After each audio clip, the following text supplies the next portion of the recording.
State of Hormuz আমি প্রতিদিন থেকে খবর দেখছি। এটা কিন্তু ক্লিন করা যাচ্ছে না। কালকেও 3টে জাহাজের ওপর আক্রমণ হয়েছে এবং ডুবিয়ে দেওয়া হয়েছে। তা সত্ত্বেও কিছু জাহাজ চলছে। একটা গ্রিক মালিকানাধীন কোম্পানি, যিনি one of the largest shipping কোম্পানির মালিক, তার জাহাজগুলো চলছে। তিনি তার কর্মচারীদের দ্বিগুণ বেতন দিয়ে জাহাজ চালাচ্ছেন, কারণ তিনি এই শিপমেন্টের জন্য দ্বিগুণ পয়সা পাচ্ছেন। অর্থাৎ এর মধ্যেও কালোবাজারি চলছে। অর্থাৎ স্টেট অফ হরমুজে সবচেয়ে জাহাজ বন্ধ আছে তাও নয়, টাকা দেখিয়ে অনেক বড় শিপিং কোম্পানিগুলোও কিন্তু মাল এদিক ওদিক করছে।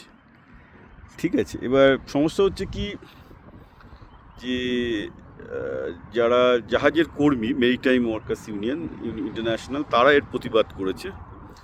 কারণ তারা বলছে যে এটা যেহেতু যে কোনো সময় আক্রমণ হতে পারে, যতই আপনি তাদের লাইফ ইন্স্যুরেন্স দ্বিগুণ করে দিন, তাদের বোনাস দ্বিগুণ করে দিন না কেন, আলটিমেটলি লোকটা তো মারা তো যেতে পারে। তো জোর তো করা হচ্ছে। তো তারাও প্রতিবাদ করা শুরু করেছে ইউনিয়নগুলো, যে তারা বলেছে এরম হলে মানে যদি মালিকরা জোর করে জাহাজ চালাতে যায়, তারা হয়তো ধর্মঘট করতে পারেন। তো গণ্ডগোল সব দিক থেকেই হচ্ছে, মানে যতক্ষণ থেকে সিকিউরিটি না দিতে পারবে। তো এবার আমি কালকে বলেছিলাম আমেরিকাকে সিকিউরিটি আজ না হলে কালকে দিতেই হবে স্টেট অফ হরমুজে। তো আমাদের একজন সেক্রেটারি, সে বার্খে লিখে দিয়েছিল যে আরে আমরা তো সিকিউরিটি দেওয়া শুরু করে দিচ্ছি, আমেরিকান নেভি হরমুজের লোকজনকে সিকিউরিটি দেবে। তারপর আবার সে টুইট ডিলিটও করে দেয়। তারপর যখন আমাদের প্রেস সেক্রেটারিকে হোয়াইট হাউসে জিজ্ঞাসা করা কী হলো, বললো একটু ভুল করে লিখে দিয়েছিল। তার মানে ব্যাপারটা দাঁড়াচ্ছে যে ইউএসের কোথাও একটা এরকম ডিসিশনটা হয়েছে, এবং ইউএসও বুঝতে পারছে যে স্টেট অফ হরমুজে যদি তারা প্রোটেকশন না দিতে পারে, তাহলে কিন্তু তাদের ইন্টারন্যাশনাল রেপুটেশন যাবে। এখানে একটা ইন্টারেস্টিং ব্যাপার হচ্ছে, আমি কালকেও বলেছিলাম যে কুয়েতের কাছে কার্ক বলে একটা আইল্যান্ড আছে, যেটা ইরান দখল করে বসে আছে। এই জন্য বলছি, ওই আইল্যান্ডটা অ্যাকচুয়ালি আমেরিকান অয়েল কোম্পানিগুলোকে লিজে দিয়েছিল ইরানের সাথে। তারপরে আমেরিকান রিভলিউশনের সময় ওই ওই আইল্যান্ডটাও আইআরজিসি দখল করে না, অর্থাৎ ইরানের রিভলিউশনারি গার্ড দখল করে নেয়। তো আমেরিকার এমনিতেই রাগ আছে ওই আইল্যান্ডটা অনুসারে। ওই আইল্যান্ডটা খুব ইম্পর্ট্যান্ট, কারণ ওই আইল্যান্ড দিয়ে ইরানের 80% তেল পাস হয়।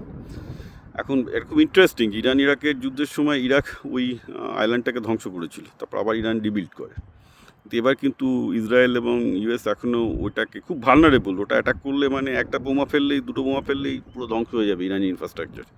কিন্তু ইন্টারেস্টিং যে ইরানের কার্গের ওই ইনফ্রাস্ট্রাকচারকে কিন্তু ইসরায়েল এবং আমেরিকা ধ্বংস করেনি। সুতরাং লোকজন বলছেন তার মানে ওখানে ইউএস নেভি হয়তো হঠাৎ করে অ্যাটাক করে দখল করবে। এখানে সমস্যা হচ্ছে কি, ইউএস নেভিকে দখল করাটা খুব ইজি নয়, মানে দখল করে নিতেই পারে, তাদের গায়ের জোর আছে, অস্ত্রের জোর আছে। সমস্যা হচ্ছে যে আগে থেকে ইরান জেনে গেলে ইরান ধ্বংস করে চলে যাবে, কারণ জানে যে ওরা ওটাকে আটকাতে পারবে না, তখন আবার কিছুই পাবে না, রাইট, কমপ্লিট ডিনায়াল হয়ে যাবে। সুতরাং ইউএসকে আক্রমণ করলে এমনভাবে করতে হবে যাতে ইরান বুঝতে না পারে, নাম্বার ওয়ান। নাম্বার টু হচ্ছে ওটা 20 কিলোমিটার কোস্ট অফ ইরান, অর্থাৎ যদিও বা দখল করলো, তারপর ইরান ওখানে মিসাইল হানবে। এবার ওই 20 কিলোমিটার ওই ডিস্টেন্সে একটা মিসাইল আটকানো, ব্যালিস্টিক মিসাইল আটকানো খুব কঠিন ব্যাপার।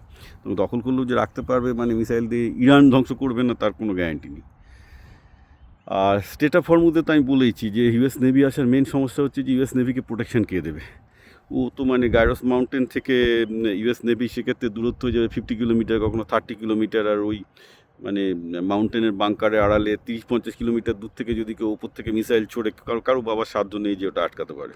কারণ অত ক্লোজ ডিস্টেন্সে ছুড়লে মিসাইল আসতে সময় নেবে, হয়তো নেবে 2 বা 3 সেকেন্ড। 2 বা 3 সেকেন্ডের মধ্যে ইউএস কী ফায়ার করবে? কাউন্টার মিসাইল স্ট্র্যাটেজি কাজই করে না। কাউন্টার মিসাইল স্ট্র্যাটেজির জন্য অ্যাটলিস্ট 100 কিলোমিটারের দরকার হয় ডিস্টেন্স। মানে অন্তত আমি তো 10 সেকেন্ড 20 সেকেন্ডের ওয়ার্নিং তো পাবো, আমি যতদূর জানি 11 সেকেন্ডের ওয়ার্নিং মিনিমাম দরকার হয়।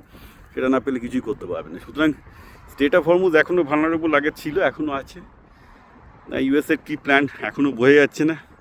ল্যান্ড ইনভেশন নাকি করবে বলছে, আবার কেউ কোনো শুনছি যে প্যারাটুপারদের ডেকেছে, যে গাইগাস মাউন্টেনে প্যারাটুপারদের ডেকে হয়তো দেখবে যে কোথায় কোথায় মানে মিসাইল সাইটগুলো আছে, বার করবে। এখন ইউএসের হাতে প্রচুর অ্যাডভান্স অস্ত্র আছে, দেখা যাক দেখে ওরা গাইগাস মাউন্টেনের ইরানের ব্যালিস্টিক মিসাইল সাইটগুলোকে আবিষ্কার করতে পারে কিনা। সেটা যদি ক্লিন করতে পারে, কিন্তু এটা বিরাট এরিয়া জুড়ে অত বড় মাউন্টেন কী করে, এটা আদৌ পসিবল কিনা বা সেরকম টেকনোলজি আছে কিনা আমি জানি না।